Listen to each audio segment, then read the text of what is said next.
Part 3. Why modern African women are leaving many men behind. The silent crisis of ego, communication, and emotional immaturity in modern African relationships. Introduction. Today, we continue one of the most important conversations affecting African families, African marriages, and the future of our societies. This is not a war against African men. This is not an attack on African women. This is not about destroying culture.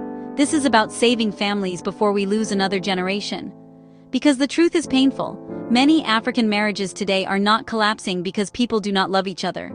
Many are collapsing because people do not know how to grow together in a changing world. The world has changed, women have changed, economies have changed, parenting has changed, expectations have changed. But emotionally, many people are still operating with old mindsets that no longer work in modern relationships. And because of this, many couples are suffering silently. Today, we are going deeper into the silent crisis nobody wants to speak about. Ego communication failure, emotional immaturity, gender competition, social media pressure, unhealed childhood trauma, and the misunderstanding of what leadership and partnership truly mean in marriage. Because if we do not address these issues honestly, we will continue raising emotionally wounded children who later become emotionally wounded adults. And wounded adults build wounded societies. Section 1. The African woman has changed, but many men were never prepared for it.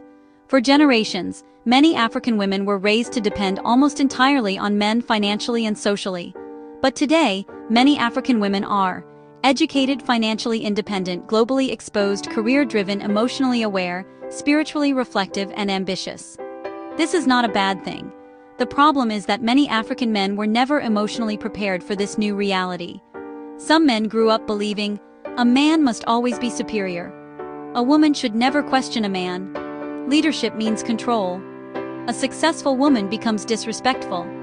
But modern women are asking deeper questions. Can you communicate? Can you listen? Can you support my dreams? Can we build together emotionally? Do you respect me as a human being? And sadly, many relationships are collapsing because people are still fighting old battles in a new generation. Section 2. Success should not create competition in marriage.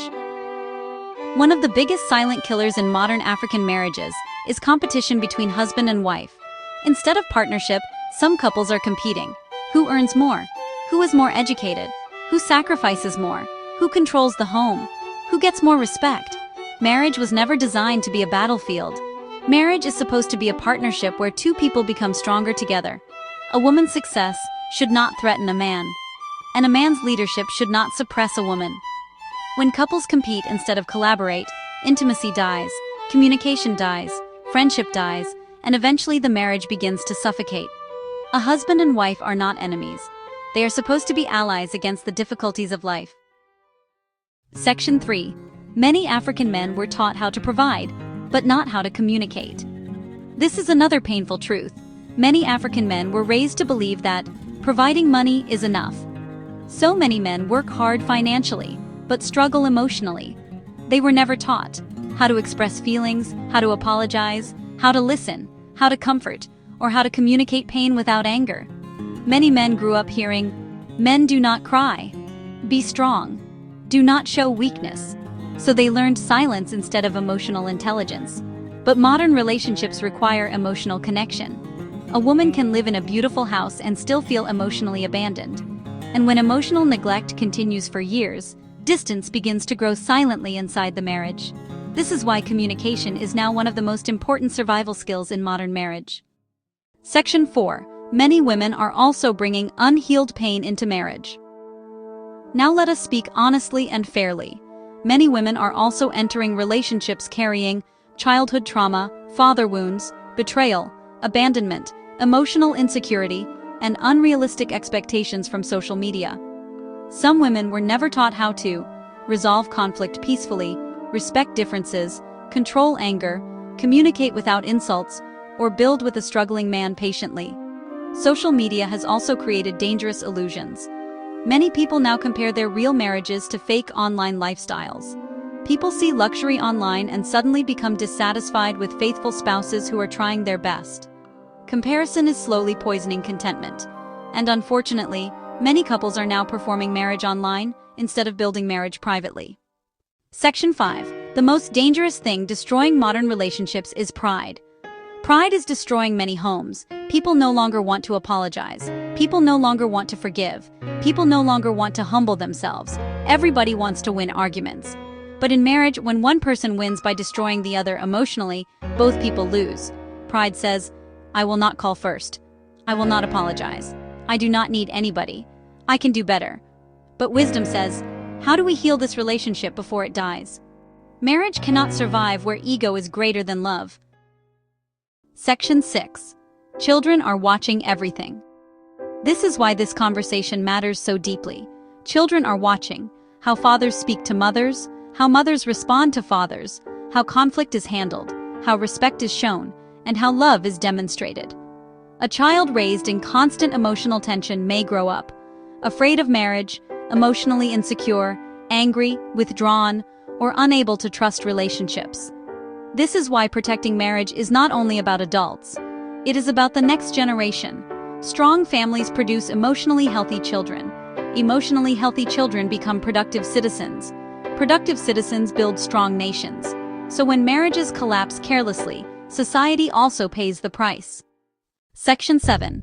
The future of African marriage must be built on partnership. The future of African marriage cannot survive on domination. It must survive on communication, emotional maturity, mutual respect, teamwork, faith, patience, healing, and shared vision. The modern African woman does not want to be controlled. She wants to be valued. The modern African man does not want disrespect. He wants peace, appreciation, loyalty, and emotional safety. Both sides are crying silently for the same thing: love, respect, understanding, and partnership. But because many people do not know how to communicate these needs properly, relationships become battlefields instead of safe spaces. Conclusion. So today, let us stop blaming only men. Let us stop blaming only women. The real enemy is emotional immaturity, pride, poor communication, unhealed trauma, and the refusal to grow together. African culture gave us beautiful values worth preserving: family, commitment, community, dignity, resilience, and respect. But now we must modernize those values with wisdom, emotional intelligence, and partnership. Because the goal is not just marriage. The goal is healthy marriage.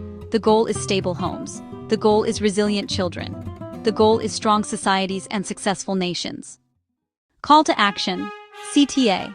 If this conversation touched your heart, please like this video, share it with someone who needs it. Subscribe for part 4 and join this movement for stronger marriages, healthier families, and emotionally stronger communities.